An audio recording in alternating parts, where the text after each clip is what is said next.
Hi, welcome to the Finance 367 pre-lecture video on option valuation. This is going to be a follow-up to the continuation series on options pricing and options basics that we talked about in the prior video, in which we described the basic mechanics of a call and put option and how they're used in finance. In this video, I'll be talking and giving you an overview of how a call option is priced and how it's valued. So let's go ahead and get started. So when we're talking about options pricing, there's actually two ways to do it. We can do binomial pricing, which is what I'll be covering in this video, in which option prices and in which the underlying stock price has two discrete values. You can either go up to a certain value or down, or we can also use the Black-Scholes pricing methodology, which is much more complicated and something that we'll talk about in class. And when we're pricing an option, there's two ways to think about it. We can price it like any other asset that we've talked about in class using the absolute value method, which is to take all the future payoffs, take its discounted present value, and summing them up. And we've seen this in the discounted cash flow model that we've talked about. We've also seen this in the bond valuation method. Okay, so this is what we've seen in class before of how to value a stream of future payoffs, in which you would take the present value of each of those payoffs and take the sum of that. Now, the other method that we'll talk about in this particular video is the relative value method, which is to say that option payoffs are derived from underlying asset values, right? As we talked about in the prior video, an option is an example of a derivative contract. And the reason it's called the derivative contract is because it derives its value from a particular stock price, movement, or volatility. So what we can, with that in mind, an option price can be closely connected to the underlying assets prices. So for example, we're thinking about a call option on Apple stock, it's going to depend on the price of Apple stock as well as the volatility of Apple stock. And under an argument of no arbitrage pricing, which is to say that there is no free lunch, there's no strategy that can give you a positive payoff with zero money down, the option's value can be determined relative to the underlying asset's value. Okay, and all option pricing models, both the binomial pricing model, which we'll talk about in this video, as well as the Black-Scholes, uses this intuition. So we're going to price a call option using this no arbitrage strategy by the basic idea is with a call option, we know what the payoff of the call option is. And what we want to do is develop a new portfolio with the same payoff as that call option. And if two assets or two portfolios have the same payoff, then their prices must be the same. Okay, so that's the basic intuition. We know the payoff of a call option, which we talked about in the last video. We want to construct a portfolio in a creative way to give us that same exact payoff. And if we know the price of that portfolio, then the price of that portfolio must be equal to the price of that call option. And that's the intuition of this no arbitrage pricing, that this equivalence between this replicating portfolio and this call option, the underlying intuition is that there is no free lunch, because if there was, if the value of that replicating portfolio differed from the value of the call option, well, we can simply buy and sell in a particular way to get a profit with zero money down. Okay, so and the challenge is that we want to match this nonlinear call option payoffs, right? Because as we talked about last time, the call payoff gives you a hockey stick kind of payoff. So we're going to have to be a little creative on how to develop a replicating portfolio to give us that exact payoff.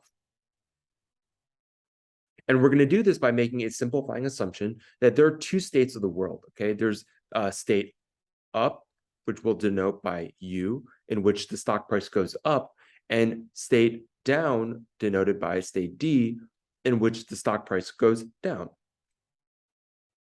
Okay, and if we write now a stock price, okay, so suppose we're standing in time zero. The stock price has a probability P of going up to stock price 1, which is denoted by U times S0. You can think of U as a factor greater than 1, right? In which case the stock price might go up.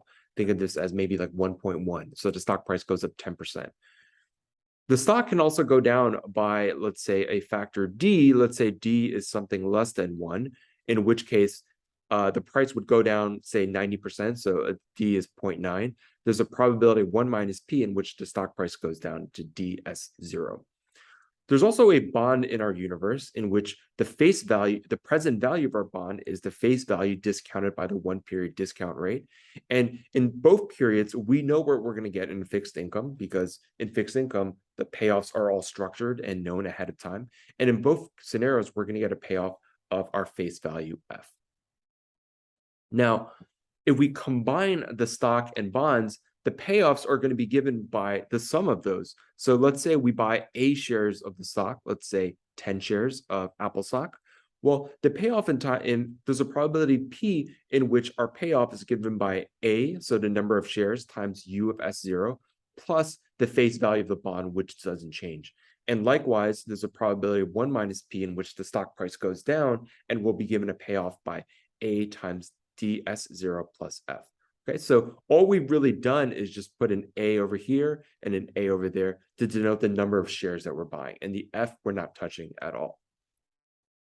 Now, let's say we have a call option. Okay, we know what a call option is. It gives you the option, it gives the holder of that of the call option the opportunity, the option, but not the obligation to buy a stock at a particular strike price of X. Let's see what that payoff is. Okay, so the price of this call option, right? The value of this call option, there's a probability of P in which the price goes to US0, in which case we'll have a payoff of US0 minus X, right? Because the stock price goes up to, I don't know, 10%, we get to lock in a better price at X. Now, there's also a possibility, a probability 1 minus P, in which the value of the stock doesn't make sense to execute the option because you can get a better price by buying it in the open market. So that's why we're making these two assumptions, right? So suppose that we can get a better price by buying it in the open market. Well, in that case, the value of our call option is going to be 0 because we're not going to exercise, right? Because in this case, DS0, right, is going to be less than X. We'd rather go on the open market and we'll let the option expire. Option expires. Okay, in which case the option's value is 0. And there is some portfolio of stocks and bonds now that will replicate these payoffs in an exact way. Okay, and it's going to be our job to find out what this exact portfolio of stocks and bonds will be. Now, what we can do is we know from the prior slide, right, that this is what the payoff will be in a combination of stocks and bonds. A times US0 plus F and A times D0 plus F. So what we can say is, let's equate this to A times US0 plus F, right? And let's equate this with A times DS0 plus F. Okay, so all we're saying is we know what the payoff of a combination of stocks and bonds is. It's given by what I've just written. Let's equate that to the payoffs of this call option and simply just do some algebra and solve. Okay, and in this case, what we find is, and of course, this would be equal to the payoff that the cost that we had before, A S0 plus F over 1 plus R. Okay, so that's how we got this equation at the end. So let's just take some time and do some algebra. Okay, so we know from this first equation here that, I'm talking about this guy here in parentheses, that 0 is equal to D0 DS0 plus F. Okay, and what does this imply? Well, this implies that F is equal to negative A DS0. Okay, and why is that important? Well, basically now what we can do is we can use the first equation, US0x, U of S0 minus X, and plug in for F and see what we get. Okay, so we have U times S0 minus X is equal to AU S0. And now we're going to plug in for F minus ADS0. Okay, and so what we can do is simplify a little bit so we can factor out the A. So A times S0 U minus D right there. Okay, and what that implies is that A is equal to u of S0 minus x divided by S0 times u minus d. Okay, and similarly, if we wanted to plug back in f, what we would get is f is equal to negative, right? We plug in a, which is given by this guy here. We have an S0, so that's going to cancel out in the numerator and denominator, and we're simply going to be left with negative d over u of S0 minus x over u minus d. Okay, and of course, we can also plug in the value of C. We have the value of F now, we have the value of A, we can plug that all in, and we get a function of C, which you can do as an exercise.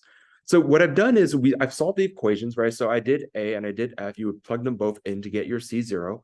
And the more important thing is we've now priced the price of a call option, right? Given by this entire equation. And more importantly, it does not depend on P and it does not depend on 1 minus P, which is the probabilities of being in the up state or in the down state. In fact, these are naturally factored in into the underlying price of the stock S, right? So this is one of those interesting results that we don't necessarily care about the probabilities of going up and down. What we found is the price of the call option is independent of those. Okay, and I think it's now worth doing a simple example of what I mean by that. So let's say we had a stock price, right, of 100, and there was a possibility of it going up to 120 a year from now, or a possibility of it declining to 90. So going into that previous example that we had before, our U would be 1.2 and our D would be 0.9, right? That's where we get the 120 and the 90. Now, let's say that the risk-free rate, because we do have a risk-free rate in this equation, is equal to 10%. So we give my 0.1. And let's say that we want to price the call option of where the strike price is 110. Okay, so the question is, what is the price of this call option? Now, let's look at what the payoff of this call option would be.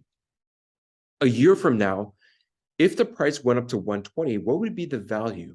Well, would we exercise the option? The answer is yes, right? Because the strike price is 110, the price is 120. Of course, we exercise the call option, and our value would be 120 minus 110 equals 10. Okay, so that'd be the value of that would be the payoff of the call option in the up state. Now, what would be the payoff of a call option in the down state? Well, the price is 90 and the strike price is 110. We'd let the call option expire, right? Because we get a better deal at buying it for 90. So the call option would be 0. Okay, so that's the payoff of our call option. Now, let's think about a replicating portfolio. Okay, so step 1, let's say I buy 1 share of the stock for $100 because that's what it's priced at today. Let's say I borrow 90 divided by the risk-free rate, which is given by 1.1. And so essentially what we're doing is we're borrowing a 90 over 1.1. Okay, what is the cost of this portfolio that I've proposed? Well, we'd have to buy, so the total cost, we'd pay $100 because that's what the cost of the portfolio is. Well, we've borrowed actually 90 over 1.1. So that's going to help with our cost. And the total cost of this portfolio is actually going to be $18.18 in this portfolio. Okay. Now, I pay $18.18. Let's see what my payoffs are going to be in 2 scenarios, in 2 states of the world. If the price goes up to 120, what's going to happen? Well, the price goes up to 120, but I also borrowed 90, right? And have to pay it back. So at time 1 year from now, I would have to pay back $90. So the stock is worth 120. I have to pay back 90. This now is worth 30. Okay, so this is the payoff of this hypothetical portfolio that costs $18.18. Now let's see what happens when the price of the stock goes to 90. Well, what do I have to pay back in the next period? I have to pay back 90, right? So the payoff of this portfolio is going to be 0. Now, I want you to take a step back and look at what payoff I just drew versus the payoff of this call option. It looks kind of similar, right? Because we have 0 in this bottom stem of this bottom state of the world, and then we have some numbers on the top. Now, what if I were to kind of, I mean, just hypothetically do a little 3C, right? Because let's say I have 3 of these call options, and that gives me 30 over here and 0 over here. Now I want you to take a look at what I've just drawn and what I've drawn here. The payoffs are the same, right? In both states of the world, I'm getting 30 on top.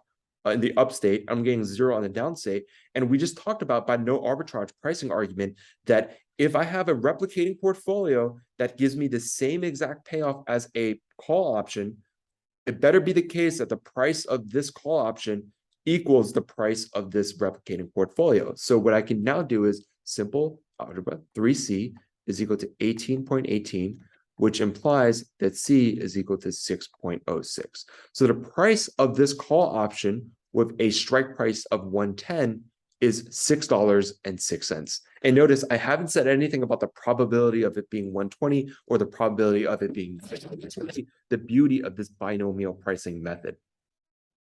Okay, and we're in this scenario where we're looking at something much more general, right? So if we were to kind of make an analogy, the S over here would have been 100, right? We know what DS0 would have been. It would have been 90. The 1 plus RF is 1.1.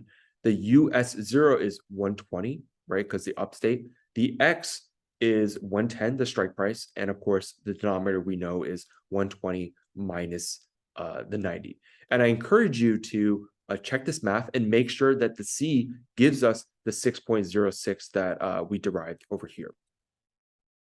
Okay, and it's important to note that this also has a particular definition. This is known as the hedge ratio.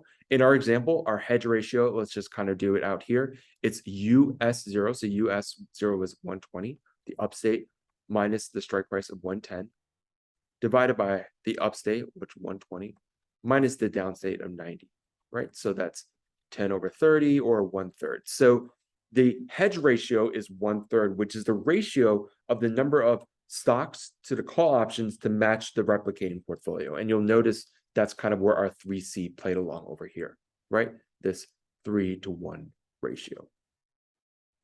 So that's what we call the hedge ratio. Okay, so as I mentioned before, sorry, it's kind of being blocked by the text I just wrote, but as you can see, the probabilities don't factor into the S0, okay? But everything's coming from this no arbitrage argument that a replicating portfolio with the same payoffs has to have the same price. And, why stop there, right? We talked about two cases of states of the world in which we have up and down. Well, by up and down, we can also go up, up, and maybe up, down, right? We can be much more realistic, and there's no need to just stop at two states of the world. We can expand this over and expand the tree. And as the number of subperiods increase, the final payoff distribution becomes much more continuous, right? Because we're adding more and more nodes, and that's going to break the discreteness aspect of it. Okay, and of course, if we have more states of the world, our hedge ratio is also going to look a little different. It's going to have a different form. And we'll talk a little bit about this during class, but it's important to know, just to kind of motivate in this video, what we mean by binomial pricing, that we're considering two states of the world. And if we do multiple states of the world, we can start backwards, right? We can start from this node out here, right? Consider this as two states of the world, price this call option, and then keep working backwards. Okay, and we'll do examples of this during class, but as long as you understand the intuition of this replicating portfolio idea, that would be more than enough for the purposes of this video. Okay, and just to kind of summarize, so step one, we want to use our beliefs about the stock payoff distribution to determine up in U and D, right? Because once we have U and D, we know the states of the world in the up or the down state. And this is typically going to be determined by the variance of our distribution, right? How volatile is it, and how likely is it going to be that we're going to hit a particular up state or down state? We're then going to calculate the price, the stock price, and the call payoffs, the option payoffs at each of these terminal nodes, right? Terminal nodes being the endpoints. And then we can work backwards, as I mentioned before, to price the value at this particular node and work backwards to price the underlying call option at the end. And you're going to keep moving backwards until you've calculated the current value of the option. And we'll do an example of this in class.